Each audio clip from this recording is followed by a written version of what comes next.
The committee meets today to receive testimony on U.S. policy in Iraq and Syria, and I want to thank each of our expert witnesses for appearing before us today on this critical and complex topic. And before I go any further, the Secretary of Defense and Chairman of the Joint Chiefs were invited to appear, admittedly very short notice, and we will be asking them to appear after the recess is over, depending on whether the bill is on the floor or not, but we certainly would like to hear from the Secretary of Defense and the Chairman of the Joint Chiefs. Today we have General Jack McCAIN, former Vice Chief of Staff of the Army and Chairman of the Institute for the Study of War. And General McCAIN, we're pleased you could take time from your duties on Fox News to being with us today. Dr. Fred Kagan, who is, that's a joke, Dr. Fred Kagan, Director, Dr. Fred Kagan, the Director of the Critical Threats Project at the American Enterprise Institute. Colonel Derek Harvey, U.S. Army retired Director of the Global Initiative for Civil Society and Conflict at the University of South Florida. And Brian Katulis, who is a Senior Fellow at the Center for American Progress.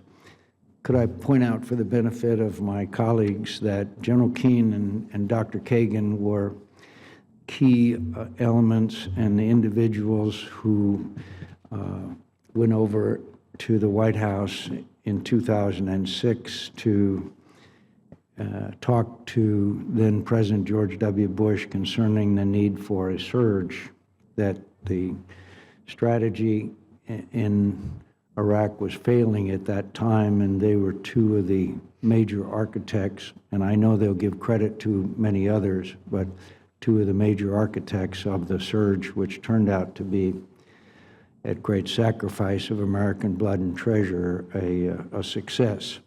The black flags of ISIL are now flying over yet another major Iraqi city, Ramadi, the capital of Iraq's Anbar province. And reports overnight suggest that ISIL now controls the Syrian city of Palmyra as well.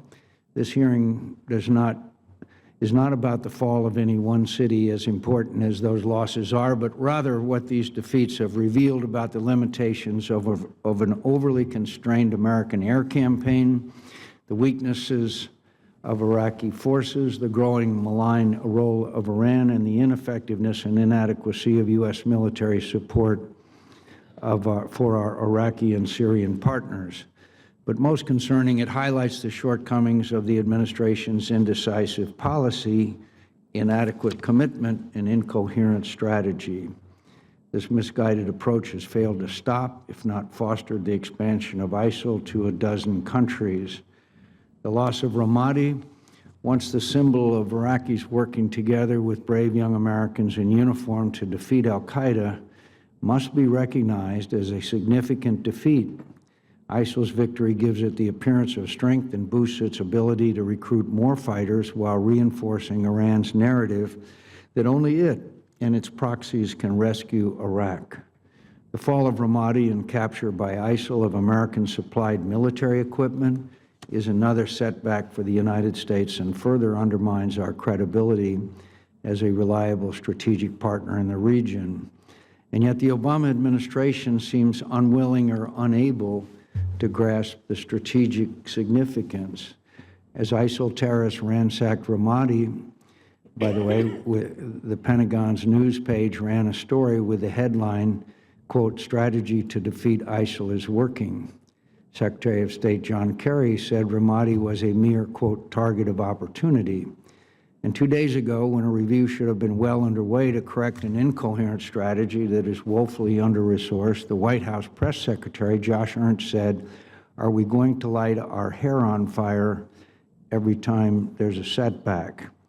I would point out for my colleagues that maybe his hair isn't on fire, but there are bodies on fire in the streets of Ramadi as we speak. The disaster of Ramadi should lead to a complete overhaul of U.S. strategy. The President has stated, quote, "Our goal is degrading and ultimately destroying ISIL, but neither strategy nor resources support this goal. Our efforts in Iraq may actually be aggravating the conditions that gave rise to ISIL in the first place by relying on brutal Iranian-backed Shia militias and insufficiently empowering Sunni Iraqis. At best, this increases Iran's malign influence. At worst, it reinforces ISIL's rhetoric that it is the only force standing against violent sectarian Iranian-backed militias. President Obama has cleverly maneuvered us into the position that Sunni Iraqis that we think we support Iran and Shia Iraqis think we support ISIL. But the situation is far worse in Syria. The Iran-backed Assad regime, together with Iranian proxies like Hezbollah, continues the slaughter that has killed more than 200,000 Syrians and displaced 10 million more. Despite this tragedy, the administration has defined its policy in Syria more by what it will not do rather than by the end state we aim to achieve. Although the U.S. military's train and equip program for moderate Syrian forces is now finally providing assistance to vetted fighters, the administration still has not decided whether it will defend Syrian opposition against Assad's barrel bombs upon their return to Syria. Refusing to support the forces we train is not only ineffective, it is immoral. While it is still unclear what President Obama is willing to do in Syria, it is clear our partners do not draw confidence from statements of what we will not do.